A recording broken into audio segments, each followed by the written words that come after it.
विद्यार्थियों को नमस्कार। आज के इस वीडियो में हम एक्सपेरिमेंट नंबर 11 के बारे में जानेंगे। तो इस प्रयोग में क्या है, भारतीय मेढक है, इंडियन फ्रॉग है, इसके बारे में हमें जानना है। तो क्या है जूलॉजिकल नेम इसका क्या होता है, राना टिग्रीना इसका क्या होता है, जूलॉजिकल नेम होता है भारतीय मेढक का।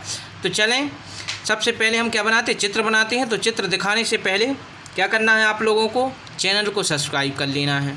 चैनल को सब्सक्राइब करने के साथ साथ ही बेल आइकन का भी बटन दबा लेना है, जिससे कि आगे के जो प्रयोग हैं वो आप उनके नोटिफिकेशन आप तक पहुंचते रहें। ठीक है।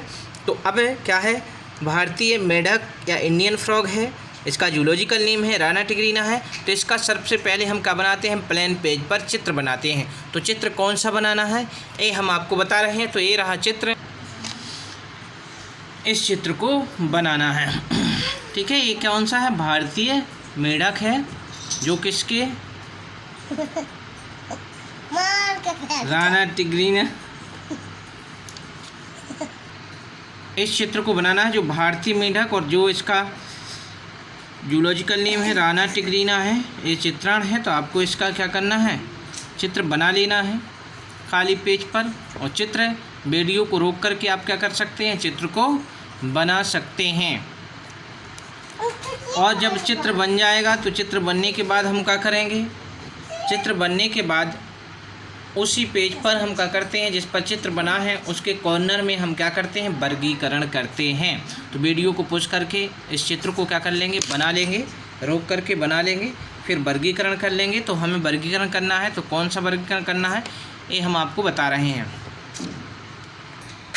ये रहा वर्गीकरण। तो क्या है, भारतीय मेढक या राना टिग्रीना का क्या है, ये वर्गीकरण है।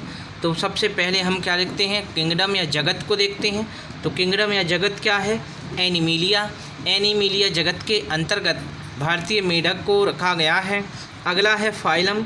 तो किसके अंतर्गत आता है, तो कॉर्डेटा संघ के अंतर्गत मेढक आता है। तो इसमें रीढ़ की हड्डी, होलो नर्व कॉर्ड आदि चीज़ें क्या है पाई जाती हैं, इसलिए इसको किस में रखा गया है, कॉर्डेटा संघ में रखा गया। अगला है क्लास। क्लास क्या, एम्फीबिया है, उभयचर वर्ग है, क्योंकि ये जो हैं जंतु हैं क्या है, स्थल पर और जल में रहते हैं, इसलिए इनको उभयचर के नाम से भी जानते हैं। तो ये क्या है, क्लास क्या है, एम्फीबिया है। और अगला ऑर्डर है। तो ऑर्डर क्या है, एन्यूरा है। एन्यूरा गण या ऑर्डर के अंतर्गत भारतीय मेढक को रखा गया है। अगला है जीनस। तो जीनस क्या है, राना, और जो स्पीसीज है वो क्या है, टिग्रीना। तो इस प्रकार से इसका क्या हो जाता है, वर्गीकरण है, जो हमें कहाँ लिखना है, जो आपको पता होगा। ये जो चित्र बनाया है जहाँ, उस पर कॉर्नर में हमें क्या करना है, इसको लिख लेना है। लिखने के पश्चात अब हम क्या करेंगे, जो लाइनिंग वाली पेज होगा उस पर क्या करेंगे, उस पर हम लिखेंगे, ये हेडिंग से लिख लेंगे। ठीक है, हेडिंग से लिख लेंगे इंडियन फ्रॉग, और उसके नीचे ही लिख लेंगे जूलॉजिकल नेम। तो क्या हो जाएगा, राना टिग्रीना। फिर लिखेंगे क्या, कमेंट्स या टिप्पणी। ठीक है, तो इस पर टिप्पणी लिखेंगे। तो टिप्पणी कौन सी है, तो ये हैं टिप्पणियाँ। तो अब देख लेते हैं पहली टिप्पणी क्या है, भारतीय मेढक जो है जल स्थल जल प्राणी है। मतलब मेढक जो है वो क्या है, जल में और स्थल दोनों में रह सकता है, इसलिए इसको क्या कहते हैं, जल स्थल चर प्राणी कहते हैं, या ये जल स्थल प्राणी है। समझ गए। अगला देख लेते हैं। अगला पॉइंट है भारतीय मेढक दिनचर। क्या है, दिनचर और मांसाहारी प्राणी हैं। तो ये क्या है, दिन में घूमते फिरते हैं, रात्रि में नहीं फिरते हैं, मतलब निष्क्रिय बने रहते हैं, छुपे रहते हैं। और दिन में क्या है, अपने शिकार के लिए निकलते हैं और घूमते फिरते हुए नज़र आते हैं। तो दिनचर है। और ये शिकार में जैसे कीट पतंगे होते हैं उनका क्या करते हैं, शिकार करते हैं। तो ये क्या है, दिनचर है और मांसाहारी है। अगला पॉइंट है, भारतीय मेढक का शरीर लगभग 10 से 20 सेंटीमीटर तक लंबा, धारारेखित तथा पूँछ विहीन होता है। मतलब इसमें पूँछ नहीं पाई जाती है। ठीक है, तो ये होता है, भारतीय मेढक का शरीर कितना है, 10 से 20 सेंटीमीटर लंबा होता है, धारारेखित होता है तथा पूँछ विहीन होता है, पूँछ नहीं पाई जाती है। अगला पॉइंट देख लेते हैं। तो अगला पॉइंट क्या है, ये है अगला पॉइंट है भारतीय मेढक की त्वचा जो है चिकनी लसी और पृष्ठीय जो पृष्ठ तल है वो त्वचा का कैसा हरा है और उन्हीं पर कहीं कहीं पर क्या धब्बे नुमा होता है। तो इसकी त्वचा जो होती है जो चिकनी होती है, लसलसी होती है, और जो पृष्ठ तल है ऊपरी सतह है, डोर्सल सतह है, उस पर क्या होती है, हरी सी दिखाई देती है और कहीं कहीं पर उस पर क्या पाए जाती हैं, धब्बे पाए जाते हैं। तो धब्बे दिखाई देते हैं। तो इस प्रकार से ए पॉइंट हो गया, चौथा पॉइंट हो गया।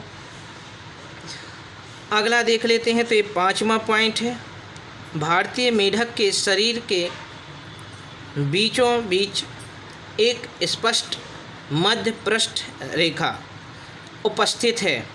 क्या है, बीच में जो इसका शरीर जो होता है बीच में एक लाइन जैसी खींची रहती है ऊपर साइड पृष्ठ सतह पर या डोर्सल सतह पर क्या होती है, एक लाइन जैसी संरचना पाई जाती है बीचों बीच। ठीक है, तो ये रेखा उपस्थित है।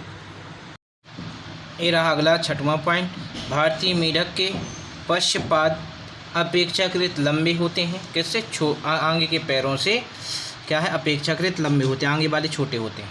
ठीक है, और इनमें क्या है, पश्चपाद में 5 पाद जाल युक्त अंगुलियां होती हैं। मतलब पीछे के पैरों में कितनी अंगुलियां हुई, 5 अंगुलियां हैं और अंगुलियों के बीच में एक जाल जैसी संरचना बनी है जो तैरने के लिए काम आती है। इसी प्रकार से अग्र पैर में क्या है, 4 अंगुलियां होती हैं। समझ गए। अगला है, तो ये अगला पॉइंट का कह रहा है, भारतीय मेढक एक लिंगी होते हैं। मतलब जो मेढक हैं वो कैसे हैं, एक लिंगी है, एक लिंगी होते हैं। अगला पॉइंट है, भारतीय मेढक के प्रत्येक नेत्र के पीछे एक कर्णपटह झिल्लियाँ क्या होती हैं, कर्णपटह झिल्लियाँ टेम्फेनिक मेम्ब्रेन उपस्थित हैं। टेम्फेनिक मेम्ब्रेन क्या है, उपस्थित होती हैं। अगला है, भारतीय मेढक में जीभ आगे से जुड़ी हुई, पीछे से स्वतंत्र व द्विशाखित होती है, इसलिए तो वो अपनी जीभ को निकाल करके शिकार कर लेता है। इस प्रकार से क्या है, ये होते हैं। तो समझ गए होंगे आप लोग। तो क्या क्या हो गया, चित्र बना लेंगे। चित्र बनाने के बाद क्या करना है, आपको उसी पर वर्गीकरण करना है। वर्गीकरण करने के बाद क्या करना है, वर्गीकरण करने के बाद आपको हेडिंग डालनी है लाइनिंग वाले पेज में, भारतीय मेढक, और उसका फिर जंतु वैज्ञानिक नाम लिखना है। फिर क्या लिखने हैं, जो ये कमेंट्स हैं सभी इनको लिखना है। तो इस प्रकार से आपका जो एक्सपेरिमेंट नंबर 11 होगा वो कंप्लीट हो जाएगा। तो आज के लिए इतना ही, फिर आपसे मिलते हैं अगले वीडियो में। तब तक के लिए नमस्कार, हैव ए नाइस डे।